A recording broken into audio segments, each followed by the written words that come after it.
What is up, sports fans? And welcome to the College Football Week 5 recap. That's right, we are 5 weeks into the college football season. And this week was a slow week. We had a lot of teams get into their conference scheduling, but there weren't a lot of really high-quality matchups. And as it turns out, the most exciting game was actually on Friday, not Saturday. But we'll get to that. The Week 5 recap is going to cover all of the top 25 teams and who they played this week and how that went down. Looking ahead to next week's AP Top 25 and the matchups that we're going to be seeing next week. Obviously, got to start off with number 1 Alabama. They had a matchup against Ole Miss. They started the game with a 96% win probability, and there's not much to say about this game. They had the lead 35-3 at halftime, and they kept piling it on to win the game 66-3. That's after they won 50-something-0 against Vanderbilt last week. So Alabama, not Vanderbilt, maybe Mississippi State. I don't remember who it was, but they destroyed someone last week too. So Alabama has not been challenged in a while, and they stay at number 1. Number 2, Clemson had a great matchup against number 12 Virginia Tech. A lot of people are excited about this game. Started off with Virginia. Well, Virginia Tech didn't play their best game. They had 3 turnovers, and it definitely was a lot more of a blowout than people expected. Clemson led 17-3 at halftime. They had another touchdown in the third quarter. They led 24-3 after the third quarter. In the fourth quarter, Virginia Tech scored a couple touchdowns. They put up a bit more of a fight, but the game never really got to being close, and the final score was Clemson 31, Virginia Tech 17. Clemson stays at number 2 in the country. Virginia Tech is going to take a dip from number 12 to number 16, so they're not looking that bad. Obviously, losing to Clemson isn't going to hurt your resume that much, but we'll see how they bounce back, because they definitely didn't put up that good of a fight against Clemson. Number 3, Oklahoma. They had a bye week. They didn't play. Number 4, Penn State. They played against Indiana. They started this game with a 95% win probability. So they were supposed to get a big win here too, and no surprises, they exploded. They scored 4 touchdowns in the first quarter. They had a 28-0 lead after the first quarter. Indiana did then score a couple times to actually make it interesting. It was 28-14 at halftime, but the second half was all Penn State. Final score, Penn State 45-14. And Penn State stays at number 4 in the country. This game happened on Friday. It was very exciting. Number 5 USC versus number 16 Washington State in the prime Pac-12 matchup. This game had a lot riding on it. Whether USC is going to mix it up with the top teams. If Washington State, this was their chance to announce themselves as possibly the best team in the Pac-12. And obviously, Washington State, much smaller school than USC, this was their opportunity to cause a big upset at home. 17-7. The game was so back and forth at halftime.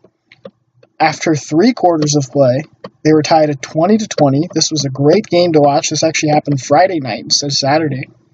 With 10 minutes left in the game, Washington State put the ball in the end zone, took the lead 27-20. With 5 minutes left in the game, USC scored a touchdown, and now they were tied 27-27. With 1 minute 40 seconds left, Washington State kicks the field goal to take the lead 30-27, and that score stays 30-27. Washington State grabs the win. USC takes a big tumble from number 5 all the way down to number 14. And Washington State, ranked at number 16, they only do a little bit of a climb up to number 11. So both of these teams hanging out near each other. We'll see if USC can bounce back and if they can possibly break into the top 10. And we'll see what Washington State has to offer next week. Number 6, Washington. They could be the best team in the Pac-12 as well. They were playing Oregon State this week. They started the game with a 97% win probability. They only had a 7-0 lead at halftime. Oregon State kept it really close. But the second half was all Washington. They scored 5 touchdowns in the second half alone to take the win 42-7. And Washington stays at number 6.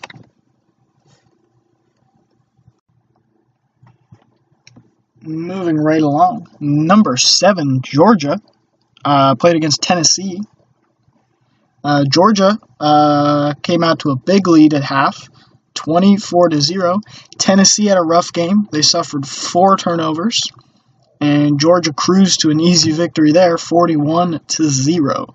And Georgia actually sort of announced themselves as a big-time contender. Although Tennessee wasn't that big of an opponent, they definitely haven't missed a beat so far this season. So they move up from number 7 to number 5, taking USC's spot. They're now number 5 team in the country after that big win. Number 8, Michigan, and number 9, TCU. They both had bye weeks, and they both actually moved up a spot in the AP Top 25. So Michigan's now number 7, and TCU is now number 8. They are top 10 teams that are obviously one win away from falling out of the top 10, so we'll have to see what they're playing next week and whether they can hold those high spots that they've earned. Number 10, Wisconsin. They played Northwestern. Northwestern actually gave them a pretty tough fight. Northwestern held the lead 10-7 at halftime, and then Wisconsin exploded out of the second half, scored 24 straight points, and with 10 minutes left in the game, they were up 31-10. They looked like they had it all locked down. And then Northwestern actually scored back-to-back touchdowns, and they were only down 31-24, which is just a touchdown. With 3 minutes left, they were possibly mounting one of the biggest comebacks we'll see all year, but they ended up having a safety on their next possession. Wisconsin holds on to get a 33-24 victory. And Wisconsin, from number 10, moves up into the number 9 spot. So they move up 1 spot. Number 11, Ohio State, played Rutgers. They opened that game with a 97% win chance. They didn't miss a beat. They led 35-0 at halftime, and they continued to cruise. Rutgers couldn't score a single point. Final score, Ohio State wins 56-0. And Ohio State moves up from number 11 to number 10, so they've broken into the top 10, which is a place they're familiar with. They've been in the top 10 many times before. Number 13, Auburn, and number 24, Mississippi State, one of the other big-time matchups that we had this week. Auburn got off to a good start. After the first quarter, they led 14-3. At halftime, they kept piling it on. They were up 21-10. They held a solid lead. And then the second half was all Auburn. They scored 4 touchdowns in the second half to take a big 49-10 lead over Mississippi State. Auburn, despite beating Mississippi State, only moves up from number 13 to number 12. And Mississippi State obviously crashes out of the top 25. They've had 2 terrible showings in their last 2 games. And it took a couple weeks for the AP Top 25 committee to figure it out, but Mississippi State right now is not a top team in the country at all, and that's why Auburn didn't exactly get quite a boost at all. So that game was a little bit less exciting than it was anticipated to be. 49-10. Go Auburn. And number 14, Miami played Duke. Duke was actually undefeated, and they had a 57% win probability to win this game. So Miami, according to a lot of experts, was coming into this game as an underdog. And this game happened on Friday, I believe, and this was a really anticipated matchup. But Miami started off strong. They had a 17-6 lead at halftime. Nobody scored in the third quarter, and Miami dropped a couple more touchdowns in the fourth quarter to actually cruise to an easy 31-6 win. So Duke didn't actually put up a good fight. Miami's going to move up from number 14 to number 13. They didn't go up very far either. And that's the thing, too, is it's difficult for these teams, even when they have impressive wins, to move up because nobody in the top really got knocked off. USC is the only top team that had a loss, and they lost to a really impressive team, so they didn't fall very far. So all these other squads, even if they're doing well, even if they're showing how good they are, they can't move up very far.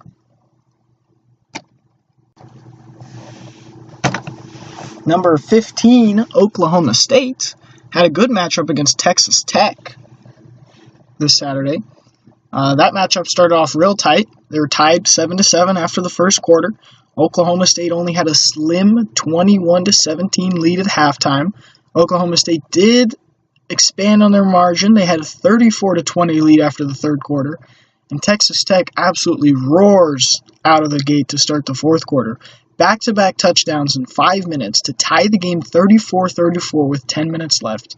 They did a little bit of back and forth, and Oklahoma State, with a minute left in the game, punches in a touchdown to take the lead 41-34. They hold on to win the game against Texas Tech 41-34. And Oklahoma State stays at the number 15 spot in the country. Number 17, Louisville, played Murray State, an FCS opponent, on Saturday. They had a 99.4% win probability. They led 35-3 at halftime and continued to dominate, and Louisville wins that game 55-3. Louisville stays at number 17 in the country. Number 18, South Florida, played against East Carolina. South Florida scores 3 touchdowns in the first quarter. They only lead 21-10. A little bit of back and forth, and at halftime, South Florida only leads 31-24. But then South Florida brought the big guns in the second half. They score 4 touchdowns in the second half, and they end up winning 61-31, which is a strange scoreline. South Florida will stay at number 18 after that. San Diego State, number 19, played against Northern Illinois. Northern Illinois had a rough game. They had 4 turnovers. There was 4 touchdowns in the first quarter. There was a lot of back and forth. They were tied at 14-14. San Diego State had a huge second quarter. They led 31-14 at halftime. Northern Illinois comes back strong in the third quarter, scores back-to-back touchdowns. SDSU still up 31-28. San Diego State kicks a field goal to lead off the fourth quarter. They led 34-28, and they held on to a 6-point lead for the entire fourth quarter, and they get the win against Northern Illinois 34-28. San Diego State remains number 19 in the country. Number 21, Florida, played against Vanderbilt. By the way, number 20, Utah, they had a bye week. They remain at number 20. Florida, they got to play Vanderbilt. It was a pretty tight game after the first quarter, 7-7. Still tied at halftime, 17-17. Florida starts off the second half playing well. They score 2 touchdowns and 14 minutes left in the game. They actually have the lead 31-17. Vanderbilt does get a touchdown with 3 minutes left to make it a one-possession game at 31-24. But then Florida winds up scoring in the final minutes to take a commanding 38-24 win over Vanderbilt. And Florida stays at number 21. Number 22, Notre Dame, played against Miami of Ohio this week. Notre Dame starts that game with a 96% win probability. And Notre Dame scored 4 touchdowns in the first quarter to lead 28-7. Notre Dame was in the lead 45-14 at halftime.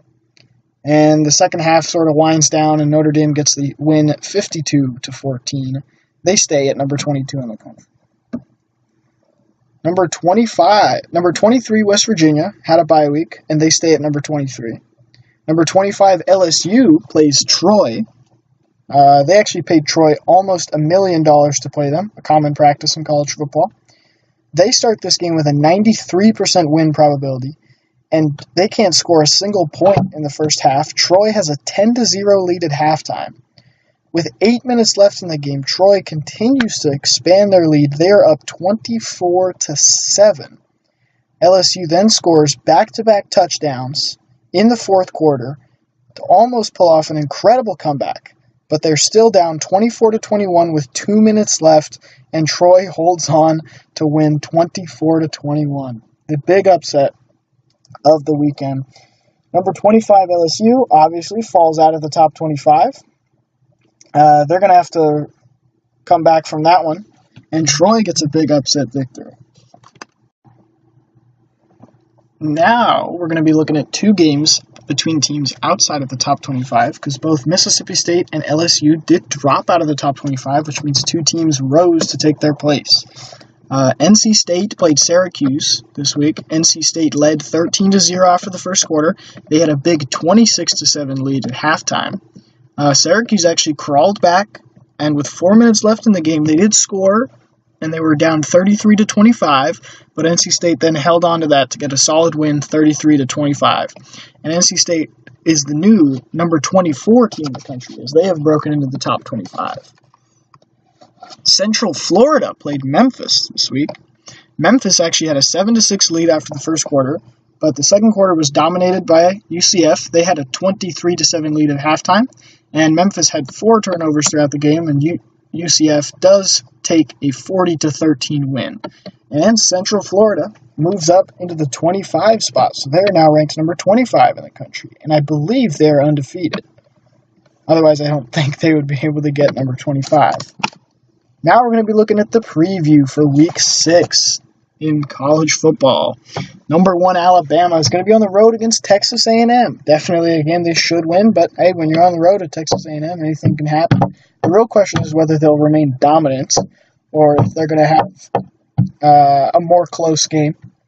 Number 2 Clemson is at home against Wake Forest. It looks like an easy win. Number 3 Oklahoma is going to be home against Iowa State. Iowa State is a team in the past that could give some teams trouble, but I expect Oklahoma to take care of that one. Number 4, Penn State has to go on the road against Northwestern. Northwestern's good enough that they might give Penn State some trouble, but we'll see how well they hold up. Number 5, Georgia goes on the road to Vanderbilt. Georgia should handle them, even on the road. Number 6, Washington gets to play against California. California fell to Oregon last week. I don't think Washington's going to have a lot of trouble playing them, especially at home. Number 7, Michigan actually has a big rivalry game against Michigan State. They're going to be at home. That's going to be an entertaining game to watch, but I expect Michigan to take care of that one and not have any problem. Another big matchup happening is number 8 TCU and number 23 West Virginia will be playing each other, both coming off of bye weeks. So TCU is going to be home against West Virginia, number 8 versus number 23. That's going to be one of the most anticipated matchups of the week. Looking forward to that.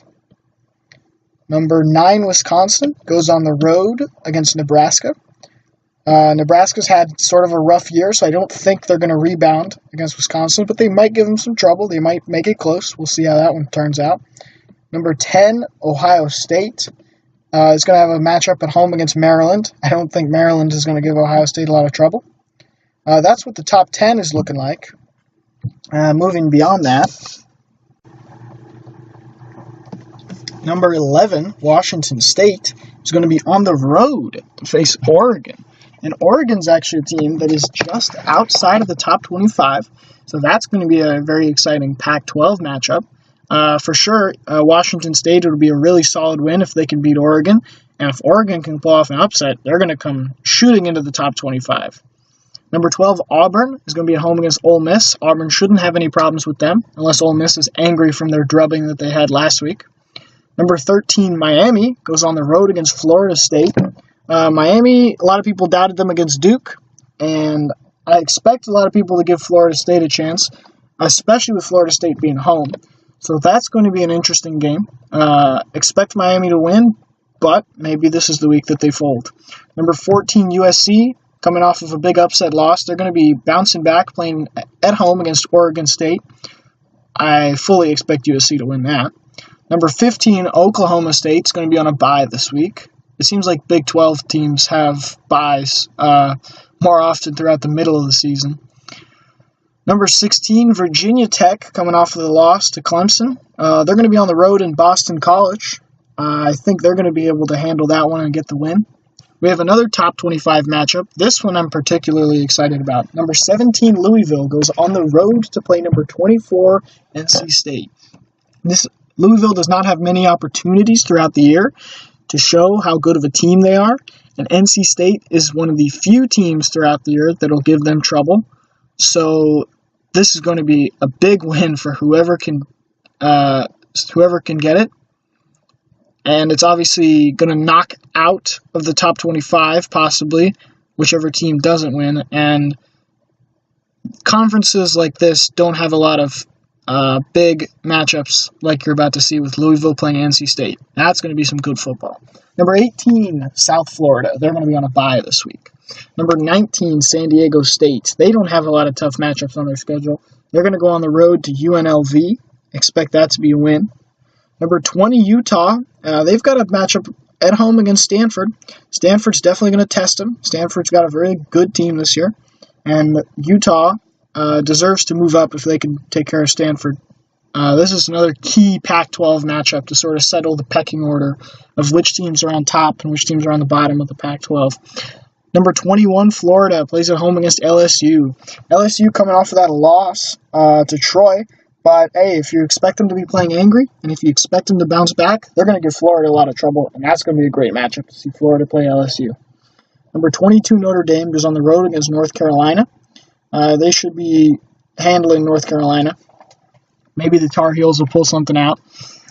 We already mentioned West Virginia is going to be on the road against TCU, and NC State is going to be at home against Louisville. Those are the two major matchups in terms of teams that are playing, within the top 25 against each other. Those are the two biggest matchups we'll have this weekend. UCF, just into the top 25 at that number 25 spot. They're going to go on the road and play Cincinnati. And Cincinnati's had good teams, they've had bad teams. But it's obviously a game UCF should win, but, they just got onto the top 25. Maybe they'll be challenged. We'll see how that one turns out. That is the end of your Week 6 preview. And that's going to be the end of the Week 5 recap for college football. Tune in next week as we recap all the games that you see here on your screen and settle what the new top 25 looks like. So once again, thanks for watching. Like and subscribe so that I can make these videos higher quality. And as always, go forth and spread beauty and light.